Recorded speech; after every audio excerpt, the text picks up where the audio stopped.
3 days ago, inside a sealed chamber in Vatican City, Pope Leo XIV looked directly into the eyes of 12 of the most powerful diplomats on earth and said 5 words that none of them expected. We cannot remain silent anymore. Within hours, those words leaked. Within a day, they detonated across every major news network on the planet. And what followed, what the Vatican tried desperately to control, is a story that almost no one is telling you correctly. Let me take you back to where this really began. On May 15, 2026, a Saturday morning, the Vatican's Secretariat of State received a confidential briefing document. It was 31 pages long, it had no official author, and it contained satellite imagery, testimony transcripts, and financial records that connected 3 G20 nations to a coordinated effort to suppress humanitarian reporting in active conflict zones. The document didn't just suggest wrongdoing, it proved it. Names, dates, bank transfers, shell companies, media blackout orders signed by senior government officials. The document landed on the desk of Cardinal Matteo Bruni, one of Pope Leo XIV's closest advisors. Bruni read it twice. Then he walked directly to the Pope's private study. No appointment, no announcement. He knocked once, entered, and placed the folder in front of Robert Francis Prevost, the former Archbishop of Chicago, the first American Pope, the man who had already spent his first year reshaping the Vatican from the inside out. Leo XIV opened the folder. He read in silence for nearly 40 minutes.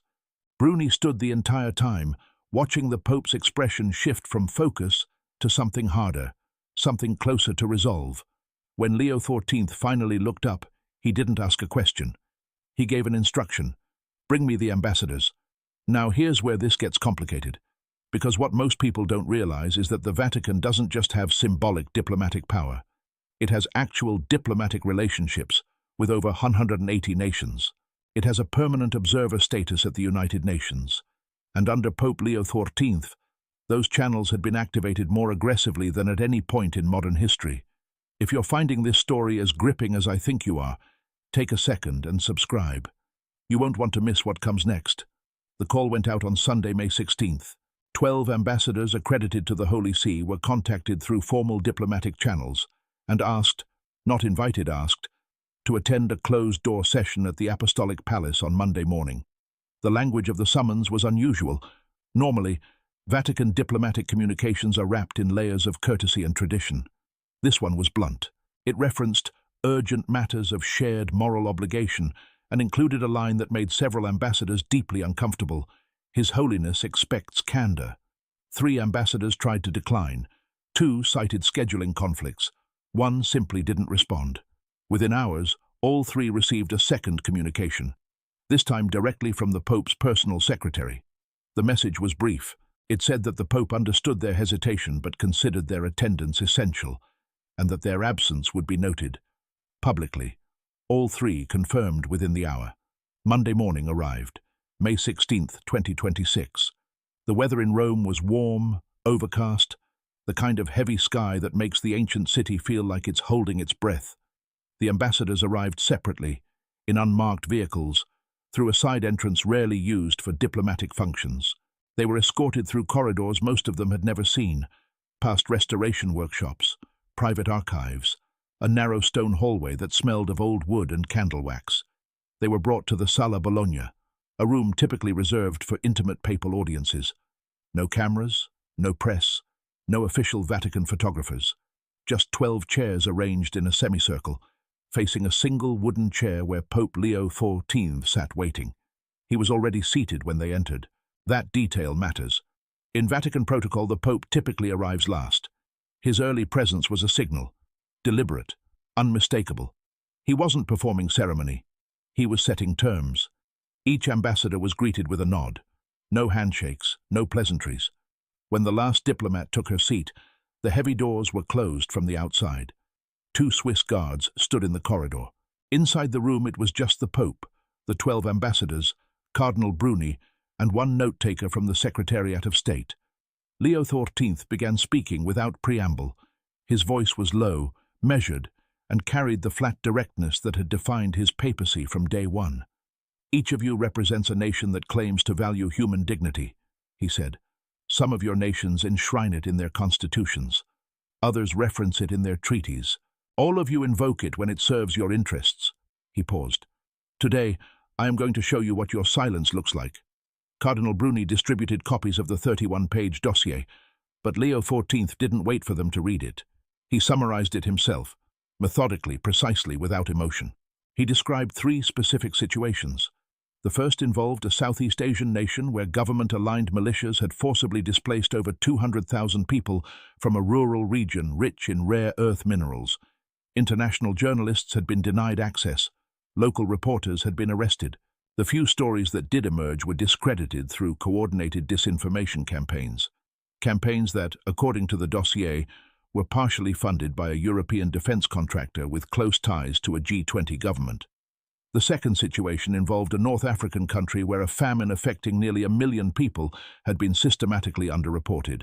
Aid organizations had been blocked at the border. Satellite imagery showed grain shipments being redirected to military installations. The financial records in the dossier traced payments from a Middle Eastern sovereign wealth fund to senior officials in the affected country's interior ministry. Payments that coincided precisely with the media blackout orders. The third, and this was the one that reportedly made 2 ambassadors visibly shift in their seats, involved a Latin American nation where indigenous communities had been quietly removed from protected lands to make way for a lithium extraction project. The project was backed by a consortium involving companies headquartered in 3 of the nations represented in that very room. The dossier included internal communications showing that consortium executives had been warned about human rights violations and had chosen to proceed, calculating that the story would never receive sustained international attention. Leo XIV laid all of this out in under 20 minutes. His tone never changed. He didn't raise his voice. He didn't point fingers. He simply presented the information and then sat back. The silence in the room lasted almost a full minute. Then the French ambassador spoke. He began carefully, diplomatically, expressing appreciation for the Pope's concern, while noting that many of these situations involved complex geopolitical dynamics that required nuanced responses. Leo XIV cut him off. Not rudely, but firmly. "Monsieur l'ambassadeur," he said, "I did not bring you here for nuance.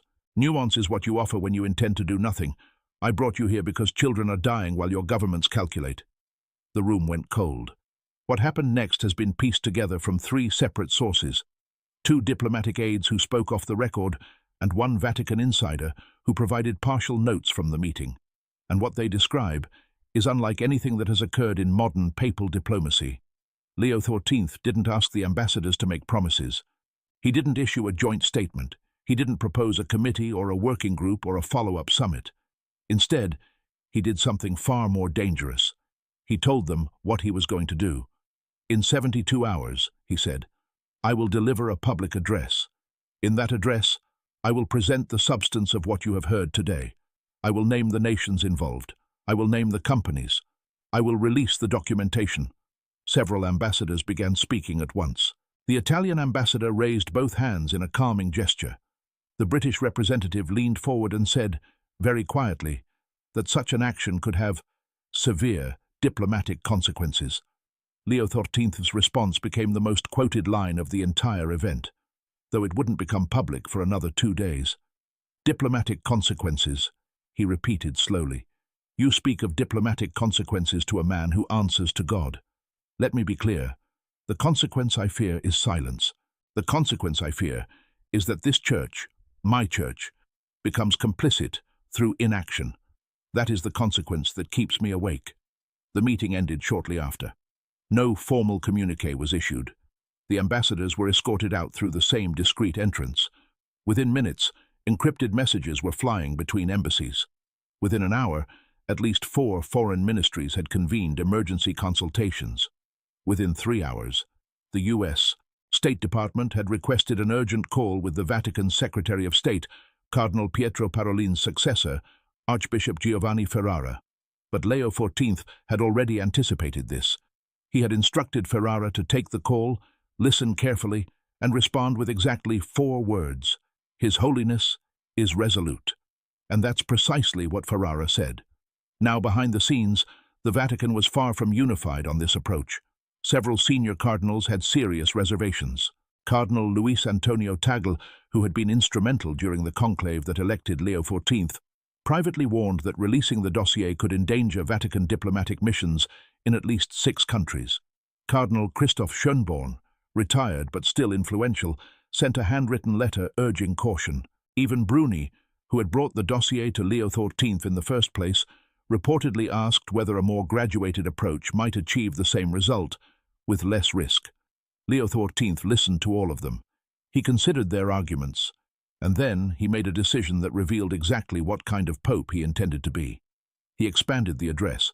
Rather than simply presenting the 3 cases from the dossier, he decided to frame them within a broader message, a direct challenge to the international community's tolerance of what he called structured indifference. He spent Tuesday, May 17th, working on the text personally, not dictating, writing, in longhand, on plain white paper, at the same desk where he had read the original dossier just days before. Staff who saw drafts described a document that was unlike any papal address in recent memory. It wasn't theological. It wasn't pastoral. It was prosecutorial. Leo XIV was building a case, not before a court, but before the conscience of the world. He wrote about the architecture of silence, how governments don't simply ignore suffering, they engineer its invisibility.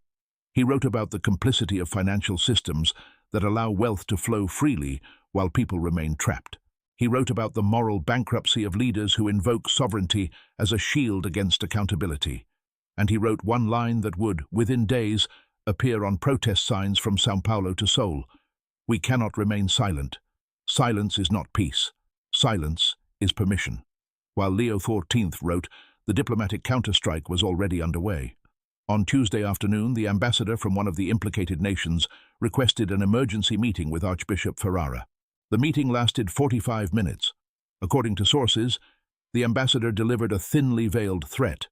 If the Pope proceeded with his address, his nation would downgrade its diplomatic relationship with the Holy See, potentially expel Vatican-affiliated aid organizations operating within its borders, and lobby other nations to do the same. Ferrara reported this directly to Leo XIV. The Pope's response was immediate. "Tell him that if he expels our people, I will personally fly there and stand in their place." It wasn't a bluff. Those who knew Leo XIV, who had watched him navigate the brutal politics of the Chicago Archdiocese, who had seen him stand firm during contentious Vatican reforms over the past year, understood that this was a man who had long ago decided that the papacy was not a position to be protected, but a platform to be used. But the pressure wasn't just external. Something was happening inside the Vatican that very few people expected. On Tuesday evening, a group of 7 cardinals, all conservatives, all skeptical of Leo XIV's reformist agenda, drafted a private memorandum. The memo didn't directly oppose the Pope's planned address. It was subtler than that. It questioned the sourcing of the dossier. It raised concerns about unverified intelligence being used as the basis for papal statements. It suggested that the Pope had been manipulated by unnamed actors seeking to weaponize the Vatican's moral authority for geopolitical purposes. The memo was circulated quietly. It reached Leo XIV by Wednesday morning. He read it at breakfast, according to one aide, while eating plain toast and drinking black coffee, a habit unchanged from his years in Chicago. His reaction surprised everyone. He invited the 7 cardinals to lunch. Not a confrontation, not a reprimand. Lunch, in the papal dining room, with pasta, bread, and mineral water. And for 90 minutes, he listened. He asked questions. He acknowledged their concerns.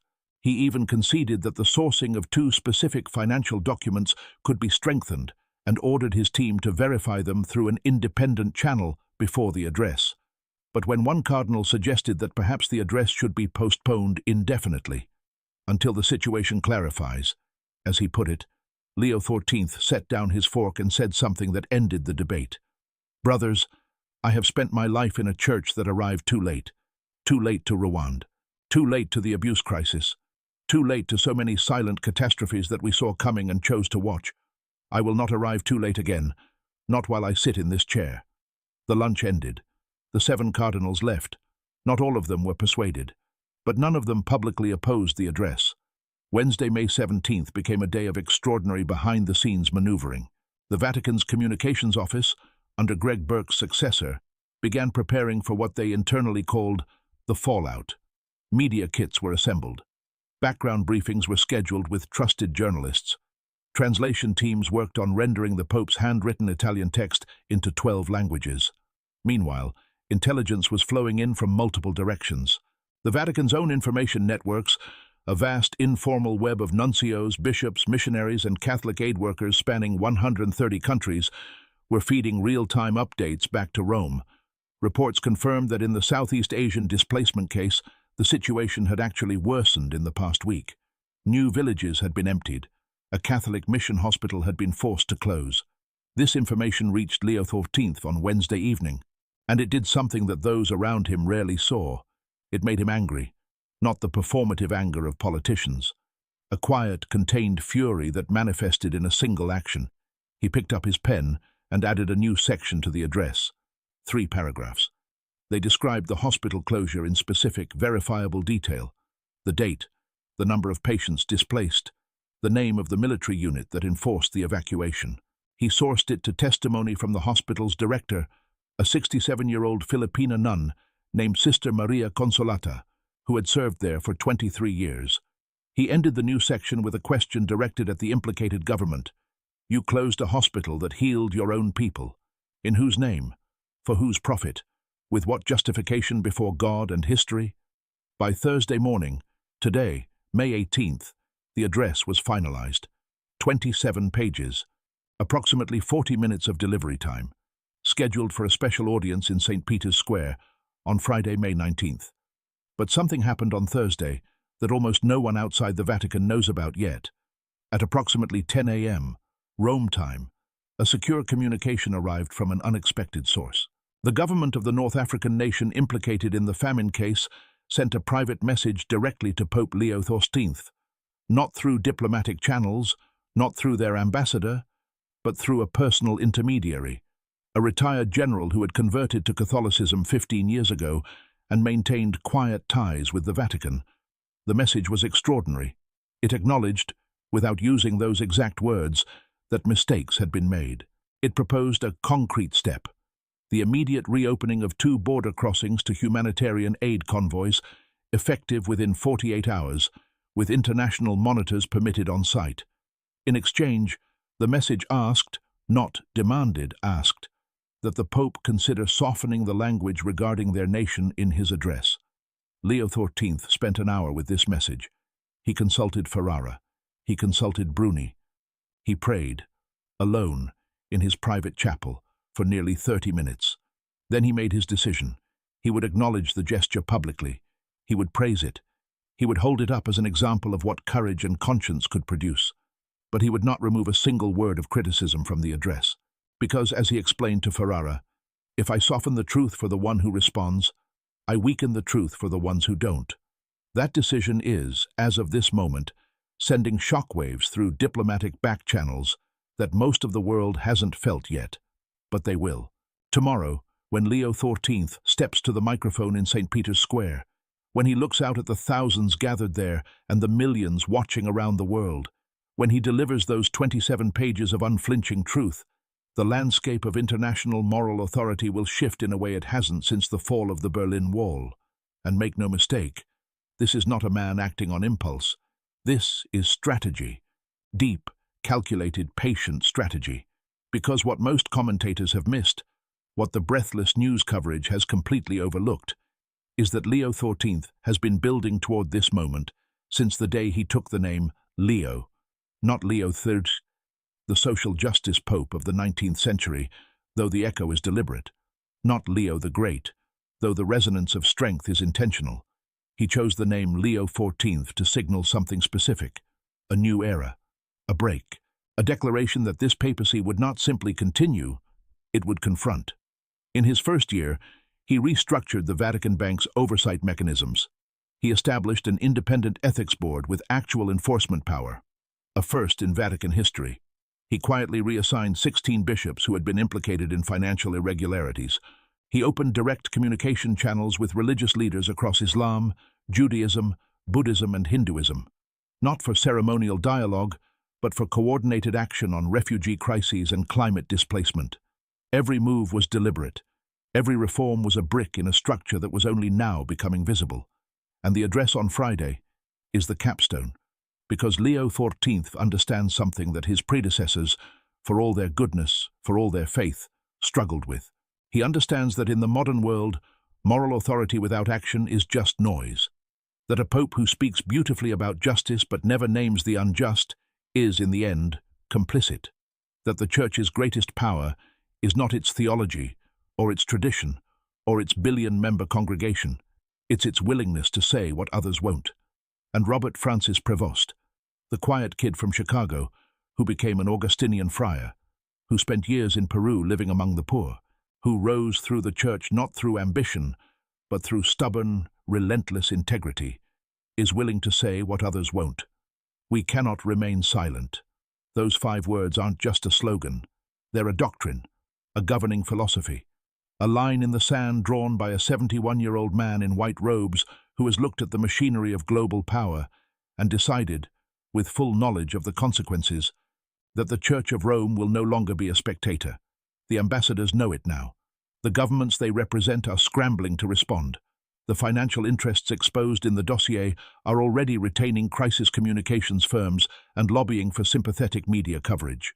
In at least 2 countries, state-controlled media outlets have begun preemptive attacks on the Vatican's credibility, recycling old scandals, questioning the Pope's motivations, suggesting that Leo XIV is a tool of American intelligence, an accusation so absurd that it would be funny if it weren't so clearly coordinated. But Leo XIV expected all of this. He told Bruni on Tuesday evening, with something approaching dark humor, "They will call me everything except what I am, a priest who read a report and couldn't sleep." And that's perhaps the most important thing to understand about what's happening right now. Strip away the geopolitics, the diplomatic maneuvering, the institutional complexity. At its core, this is a story about a man who saw evidence of suffering, who had the power to amplify it, and who chose, against enormous pressure, against political calculation, against the counsel of cautious men, to speak. The world will hear him tomorrow. The question is whether the world will listen, whether the governments named in that dossier will respond with action or deflection, whether the companies implicated will face accountability, or simply weather another news cycle, whether the people, the 200,000 displaced, the millions starving, the indigenous communities erased from their own land, will see any change at all. Leo XIV doesn't know the answer. He said as much to Bruni on Wednesday night, in a moment of rare vulnerability. "I don't know if this will work," he admitted, "but I know what happens if we say nothing. Nothing happens. And nothing is the one outcome I cannot accept. Tomorrow, the doors of St. Peter's will open. The crowd will gather. The cameras will turn on. And a pope will do something that popes have rarely done in the modern era. He will tell the truth about power, name the powerful, and dare them to respond. We cannot remain silent. Neither can you. The fact that you've stayed until the end of this story tells me you understand what's at stake. Subscribe to this channel so you're here when the aftermath unfolds, because what happens after that address tomorrow is going to reshape everything. Share this with someone who needs to hear it. And remember those 5 words, because they're not just the Pope's words anymore. They belong to all of us.